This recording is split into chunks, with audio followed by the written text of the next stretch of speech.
السلام عليكم ورحمة الله وبركاته. أهلا بكم في درس جديد من دروس التجويد. مخرج وصفة حرف الغين. أولا، مخرج حرف الغين، والمخرج هو مكان خروج الحرف وينقطع عنده صوت النطق به.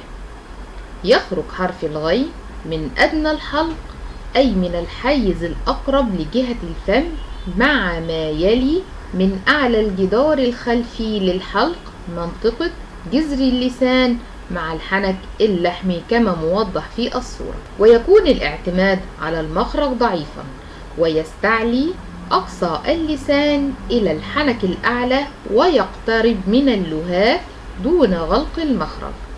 ينخفض رأس اللسان إلى قاع الفم بسبب العضلات التي تمسك اللسان من الأسفل. ثانيا، صفات حرف الغين، والصفة هي التي تميز الحرف عن غيره. أولا، صفة الجهر، وهي انحباس جريان النفس عند النطق بالحرف لقوة الاعتماد على المخرج. صفة الرخاوة، وهو جريان الصوت مع الحرف لضعف الاعتماد على المخرج. صفة الاستعلاء، وهو ارتفاع أقصى اللسان عند النطق بالحرف إلى الحنك الأعلى.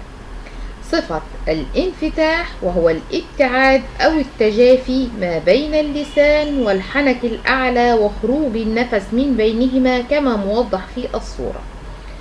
صفة الإصمات، والإصمات من علم الصرف هو ثقل النطق بالحرف بخروجه من غير طرف اللسان والشفتين، أي كلما بعد الحرف عن الشفتين واللسان كان الحرف مصمت. حرف الغين به صفتان قويتان وهما الجهر والاستعلاء، وصفتان ضعيفتان وهما الرخاوة والاستفال. يسمى حرف الغين بالحروف الحلقية، وسبب التسمية هي الحروف التي تخرج من الحلق. الغين من الحروف المفخمة دائما. لمعرفة مخرج الغين أسكنها وأدخل عليها همزة وصلية متحركة. الغين ساكنة أغ، تغلبون. الغين مفتوحة غا، الغيب. الغين مكسورة غي، راغبون. الغين مضمومة غو، غلبت.